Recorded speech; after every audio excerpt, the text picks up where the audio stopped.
Welcome to Difficult Conversation Africa broadcast, a pioneering platform which attempts to raise, discuss issues many are afraid to face.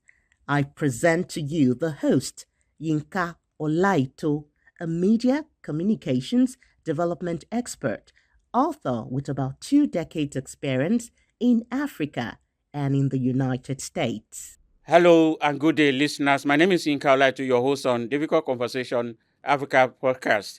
As you know, at this platform, what we do is to raise conversations many are afraid to raise. And in this episode, we will be looking at public governance, accountability, and investigative journalism. Public governance refers to informal and formal rules, values, practices, procedures, interaction within the state-owned institution and between non-state organizations, the state-owned institution and citizen, and the aim is to ensure and to address interest and public authority. This speaks volumes about interest and interaction at various actors. Public accountability, on the other hand, speaks to public sector ability to demonstrate its competence, reliability, honesty, in a way that allows the public to judge its trustworthiness in using public money and resources. Investigative journalism, on the other hand, aims at uncovering wrongdoings and corruption to protect the public. It involves in-depth research, interviewing people, and fact-checking. Some people in power forget they should be accountable and will gladly pursue personal interests at the detriment of the entire citizen, but in exposing so much. So in this episode, Difficult Conversation Africa Postcard, we are looking at the conversation is around, does investigative journalism do more damage to strengthen public accountability?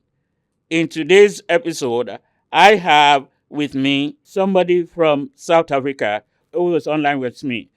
Bill Regard Trump is an award-winning journalist, editor at Africa Investigative Journalism Network. He has worked with journalists across Africa and beyond on global investigative projects and has covered numerous conflicts and political development across the continent. Trump is the convener of the Africa Investigative Journalism Conference, which is the largest gathering of investigative journalists in Africa.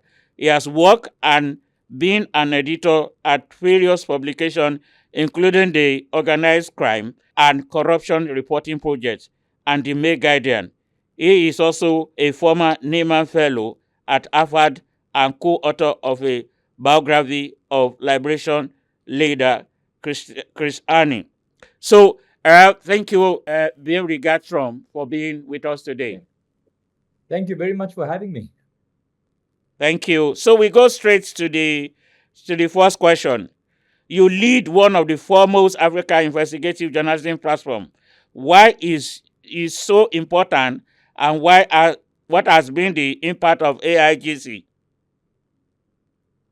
Well, from starting out as a very local platform and conference for journalists in South Africa and in Southern Africa, we've seen over the past 21 years now of the African Investigative Journalism Conference that we now have participants coming from all over our continent, which is really encouraging. And of course, from outside of our continent also. And in terms of its impact, we've seen increasingly, you can't have a conference just to sit down and maybe meet up with your friends and have a nice time. There is an urgency to attending a conference like this. We understand that it's a privilege to host it, a privilege to attend it, and so we want to make it worth people's while. So the first thing is that there's a huge effort to run trainings. This is to make investigative journalism better, more professional, higher skilled on the continent. And then also other things, simple things, as we see the proliferation of independent investigative outfits and this pivot away from legacy media. We also have to look towards things like the sustainability of investigative outfits across the continent. So this is just one example, So we try to create that kind of input so that people are better equipped to deal with the kind of challenges that we face in investigative journalism and in the larger media landscape. So I think the impact has been quite immense, which is I think is borne out by the popularity of the conference, where we now see about 500 people participating on an annual basis. So I like that what you said that is a platform for African and global investigation journalists to converge. What role does investigative journalism play in raising public governance, accountability, efficiency, or otherwise? I think it plays a pivotal role. We know that, governments, I know that I would like to believe that there are some who have the best intentions for actually serving the public within the people within government, that is. But we know, of course, through practice that this is not always the case.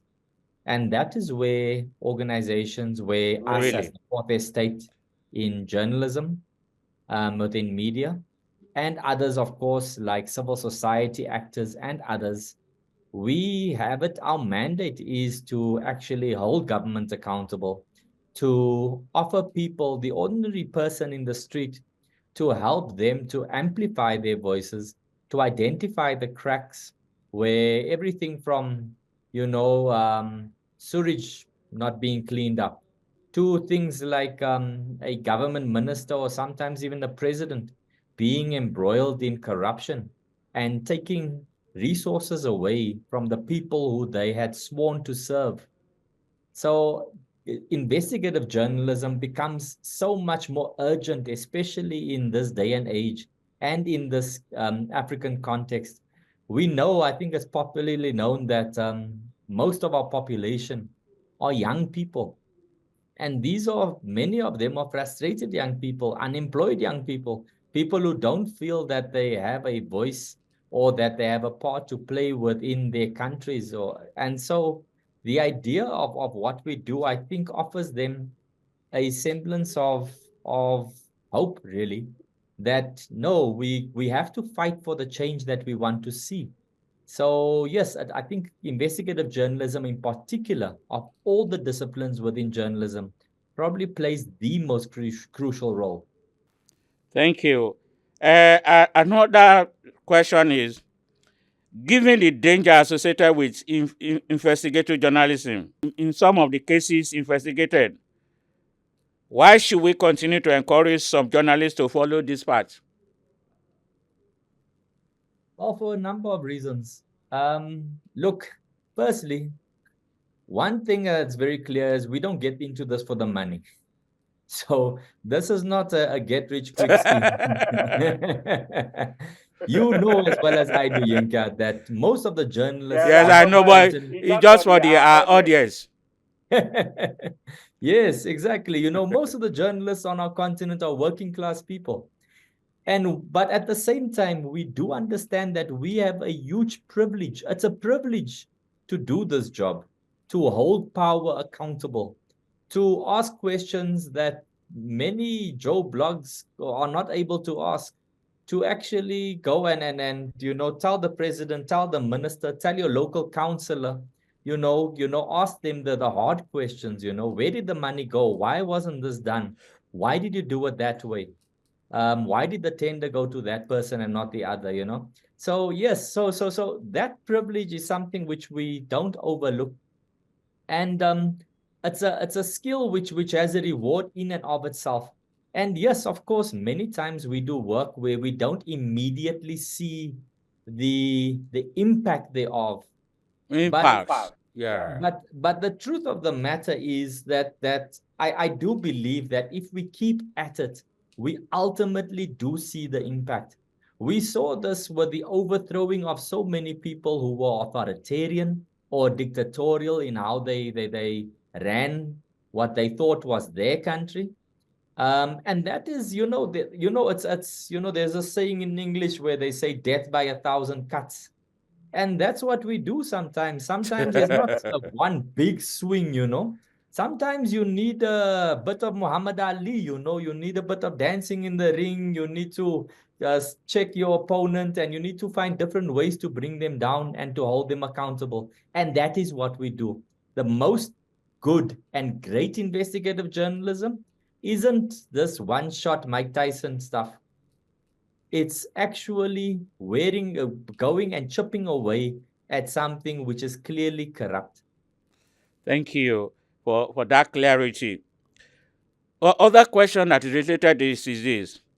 Public accountability, a notion which signals competence and organization trustworthiness, and a need for trust in relationship between the public and the government. Why, as investigative journalists, have a level of distrust for politicians and public governance actors? I think as journalists, I think any good journalist is an investigative journalist. That's one thing I just like to point out. You have to have that element, Yeah. and you have to have an inquiring nature. You must inquire, you must ask many whys, before you get to the answer. There's probably about 5 or 6 of those whys before you will actually find something that is satisfactory. Sure. And that will probably lead you to more questions. And so we treat everything with suspicion. And I think that is important, because we can't be friendly. As we position ourselves within society, we are not there to be friends of government ministers and politicians and other institutions. We are there to hold them accountable and to be seen to be doing that also. So it doesn't help us in any way to actually be chummy with these ministers or the like, because ultimately they will try to manipulate us. And worst of all, they will actually impugn our credibility. And how we are perceived by the public is what matters so much more to us than anything else, really. Thank you. I think the issue of perception, because I've seen where, yeah, I'm a journalist also, but it's good to clarify for some of the citizens. Some do not even understand the role that investigative journalists play within the public accountability and governance sector. They just felt that you just wanted to show that you are there. So that's why I need to ask some of these critical questions for you to answer. Now, there's other question that somebody raised. He said, when we are building a national brand, it calls for caution among further other factors, but investigative journalists unearth things that may damage the brand before the eyes of people who should have come to participate or invest. How do we create the balance? One of the things that people, and this is something that has been questioned. I remember a spokesperson to a president in South Africa asking me not to write a particular story because it would be damaging to the country, and particularly this Image. national brand that you speak of. Now, let us interrogate this very briefly. And I mean, I knew the answer immediately, because the well-acclaimed writer Arundhati Roy, she says that the idea of nationalism is washed in the blood of countless young men. And to extrapolate from that, this idea that in order to be patriotic, we must all be waving our flags constantly is nonsense. It's utter nonsense. In order for us to have strong countries and strong institutions, they must be interrogated rigorously. Otherwise, you are talking about otherwise we are creating false narratives. And when things fall apart, sorry, play on words. But when things fall apart, then we wonder society why. for anybody. Yes, we wonder why, because the thing is that this was all a house of, it was a deck of cards. It was never real to begin with. So therefore, let us start with firm institutions that's interrogated rigorously, and that we can say, like building a house, we build a house on a strong foundation, and we constantly checking the structure to make sure that when the wind blows, our house doesn't fall down. That's a very good point that you have made, and I appreciate it so that our viewers may understand why investigative journalists do what they do. They are not just doing it because they want to destroy the national image, but without these acts, there will be no society at the end of the day.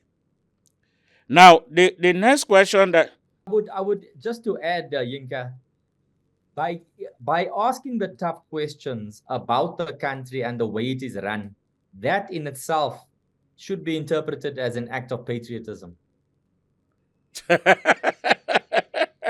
So those who question the work that investigative journalists do in relation to public accountability and governance need to know that their job is an act of patriotism. Exactly that. Now, value and interest are at the core of the argument between investigative journalism and a demand for accountability. Can there ever be an alignment between investigative journalists and public office holder in this regard? Yes, there's often an alignment. I'll have you know that we talk about whistleblowers a lot in investigative journalism. Yes. And I mean, you can imagine, and I mean, I'm sure you've had the situation, but for the benefit of your viewers, I will say that oftentimes, we find public officials who are sitting in an office and they feel surrounded and abandoned by corrupt individuals. They feel like they're in a shark tank here, and they're trying to do the right thing. And what those people do is an act of bravery, is that they reach out to journalists, to investigative journalists, to expose the corruption oftentimes and the criminality oftentimes that is taking place. And so in that sense, there is an alignment.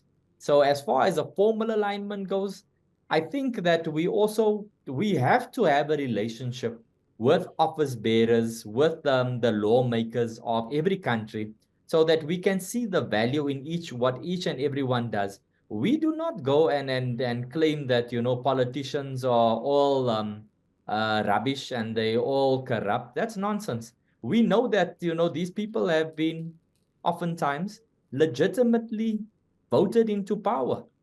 And so Sure. and now the question is, and so we respect the mandate of the people who were directly voted them or indirectly voted them into power. But part of that, but then we must take it a step further and ensure that that mandate is fulfilled. But again, coming back to your core question here, there's definitely a relationship which we have, and we try to keep them as transparent as possible. So especially by utilizing our institutions, which represent us, be it editors forums or journalistic fraternities, we try to use those institutions to represent us, so that it's very clear to the public where we stand, so that we never want to blur the lines. We are not working in cahoots, but it doesn't mean that we cannot work towards a common good. That's a fact that people need to know, and I think that is something that we must stress. Then, despite the check and balances in the government operations, accountability remains a big issue. How can society help investigative journalists or every other actors? There's many ways to do this. The one is, first of all, support your local media. Where you see, and when I say support, I'm not just saying reaching into your pocket and pull out your naira or your Money shilling or your rand. or your rant. What I mean is read widely. I'm saying, don't have one newspaper that you're reading or one WhatsApp group that you're following, but watch many channels so that you can form a more complete opinion. And that in itself is supporting media and journalism. Then at the other end also get involved in civil society, everything from joining a WhatsApp group where you mobilize, where your counselor might not be doing certain things, that affects you on a very real level, whether you have electricity, whether you have running water. I say this because this is a crisis I'm facing in the neighborhood I'm living, So my thing is we cannot sit on our hands as citizenry, because as much as I am a journalist and investigative editor, I'm also a citizen of this country and of our continent. And so I sometimes have to roll up my sleeves and we clean out a gutter, because who's gonna do it? Where and then we also, but we do many things. We also then go and expose. We say, well, our city didn't do this, and we are now forced to do what we're paying them for. Our city doesn't do that, and then we go further. We say, who are the people responsible for this? Why are they not doing it? Who was supposed to do it? Ask the questions. Investigate for yourself within your community, because those officials and those service providers are accountable to you. So there's often a perceived bias that investigative journalists focus only on the bad and not digging deep to amplify the good. This, in some way, may not encourage patriotism nor build inclusivity. What are your thoughts? Okay, so the first thing is our mandate is not to build patriotism. That is for your tourism department. They can go ahead and do their work. Um, and then also, yes, we might not, if we want to be slapping each other on the back, there's this thing that the communists would say, where they say you praise, no, it wasn't the communists, but what they would say is they would say that you cannot praise a fish for swimming. So there are certain things that the government and now public officials and even private institutions, they make a pledge or they promise certain things. And when they fulfill that pledge, must we slap them on the back and tell them, well done? No, this is what they're supposed to do. So no, we are not going to be sitting here and slapping people on the back, because we are not in the business of handing out handshakes and taking sod turning or taking pictures at sod turning ceremonies. No, that's not our that's not the crux of what we do. There is a strand of journalism which does that. Sometimes you'll find that in the community papers, sometimes in your local radio stations. That's all fine and well. What we do, at the heart of what we do, is accountability. And in accountability, we are not going to say like, okay, you got a clean audit for this, that, and the other. We can say that when we are perhaps juxtaposing one department or one province or state with one another, we might say this state did better than that one in that sense. But otherwise, yeah, if you want a cheerleader, get your own cheerleading squad. That's not our business. But Bill Regard, one thing that I've noticed is the fact that quality of investigative journalism, is it actually dropping with the Gen Z coming up, or is getting better? In my opinion, I think it's getting Yeah. much better. I think they are. I think that people use different things to denigrate some of our Measure. colleagues who are younger. They say Gen Z, and then the other word that people like to use was juniorization of newsrooms and the like. And yes, we are seeing in some cases that there are people who've been doing this for 30, 40 years or no longer in the industry, of very few these days. And then you find people in the majority are those who've been doing this for 5 years or less, or 10 years even. And for me, there's so many benefits to that.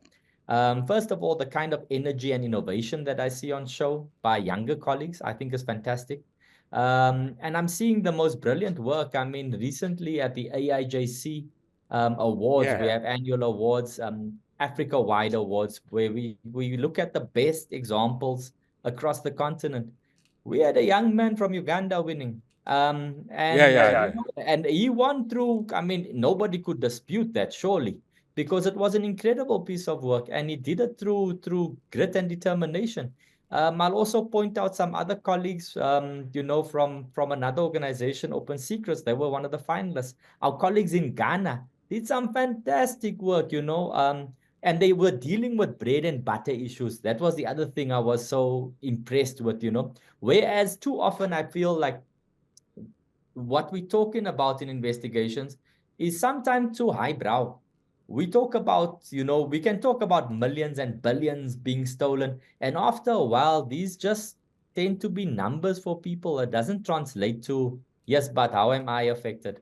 And so the kind of investigation and storytelling that we saw on show again this year and year on year on year has been incredible. We're seeing people using different techniques, using different technology, and they're finding different ways to get their message out, So, I mean, it's no longer newspapers and the like. So we're seeing an evolution, and I'm enjoying this evolution because ultimately it's about being able to reach an audience, the audience that matters.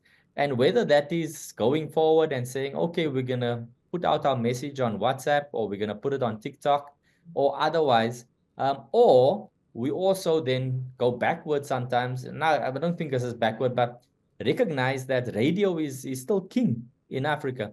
Then you must use that, as long as the people get the story and are prompted towards action, and it concerns them, I'm happy.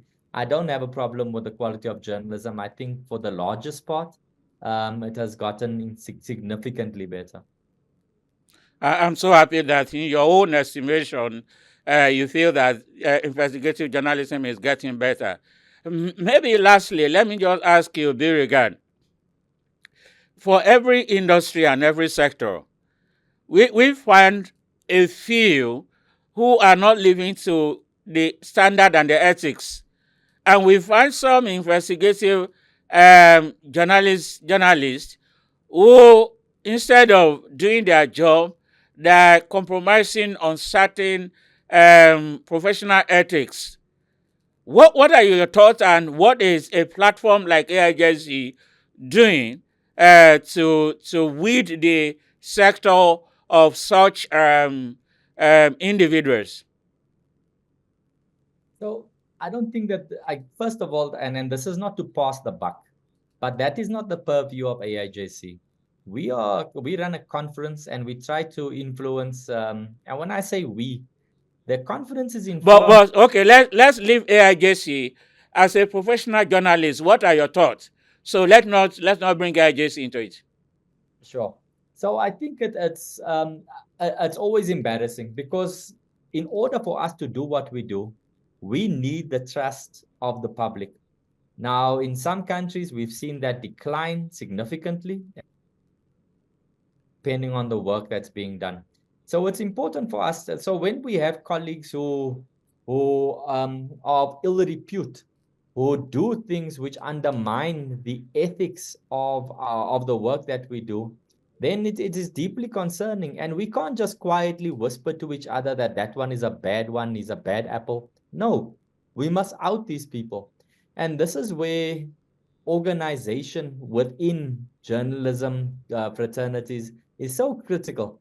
So in South Africa, we have Editors Forum, in Nigeria, in Kenya, and we have regional ones, and we have Africa-wide forums. And it's important that those forums earn their bread and butter, that they actually go and call out these organizations. But beyond that, it is also important for media organizations within country also to call out these kind of practices by individuals and by media organizations who besmirch our name and corrupt the entire practice. Because if we just quietly, let them carry on and hope that the public will notice, then we're not doing our job. We must also be able to interrogate our own. And that is something that I find is often not done out of, some call it professional courtesy. But I think people are also scared because of the fallout. But we are then neglecting the work that we claim to do, because how can we hold government and everybody else accountable, but we won't look at ourselves. So we need to step up. Thank you, Beauregard. Maybe I should also add this question. What would be your position on politicians, political office holders who sees investigative journalists as tyrants? I think it's quite impossible to see an investigative journalist as a tyrant.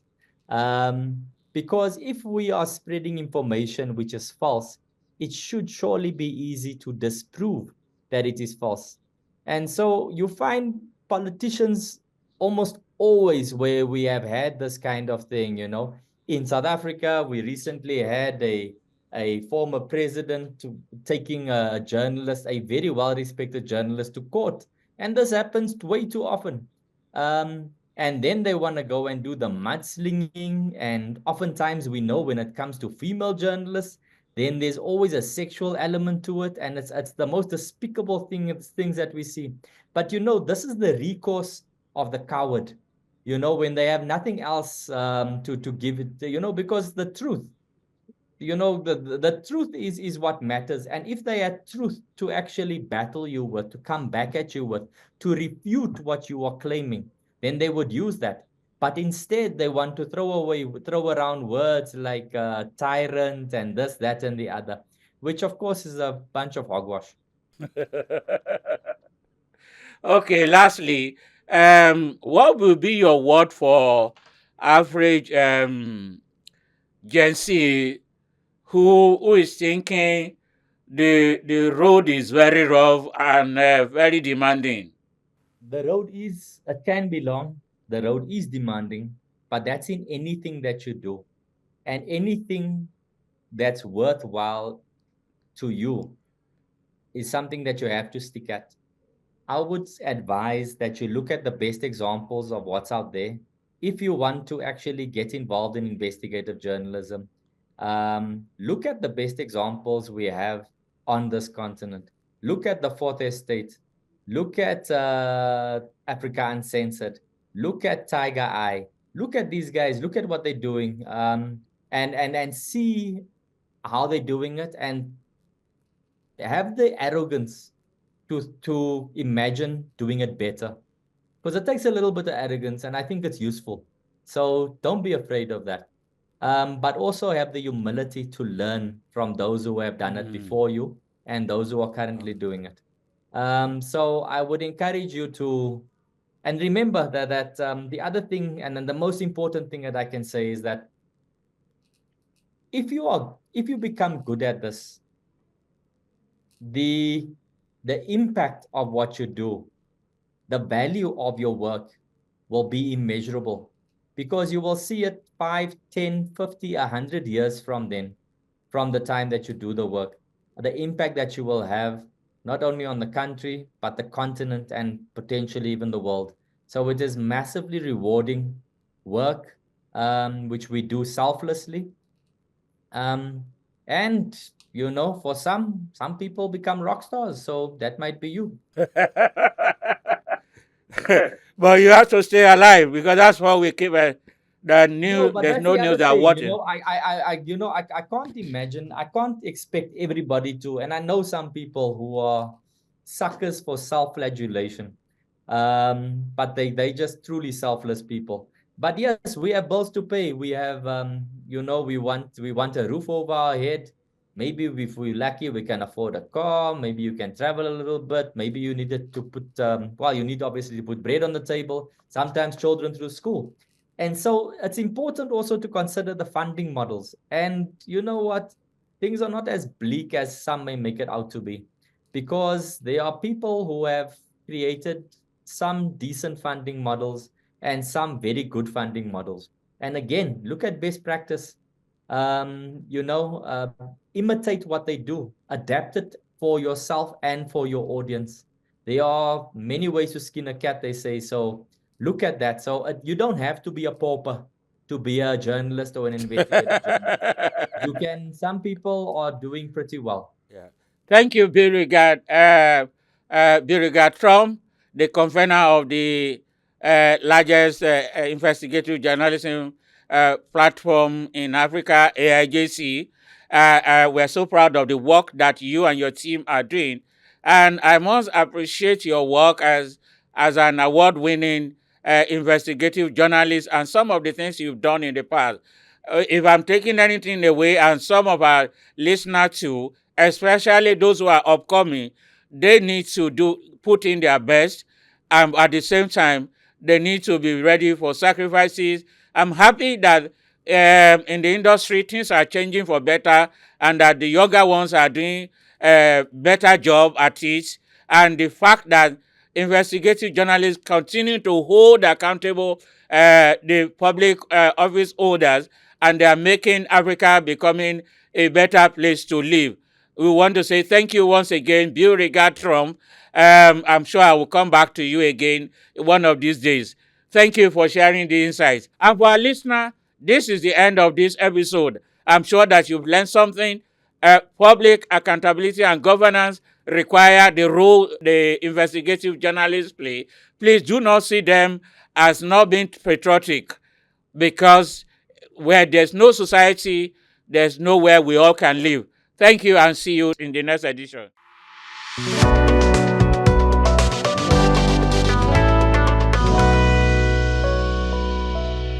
Thank you for listening to this episode. For inquiry, please send an email to info@difficultconversationafrica.org. Telephone 0809 591. Please follow us on YouTube, Facebook, Instagram, and Twitter at Difficult Conversation Africa. See you soon.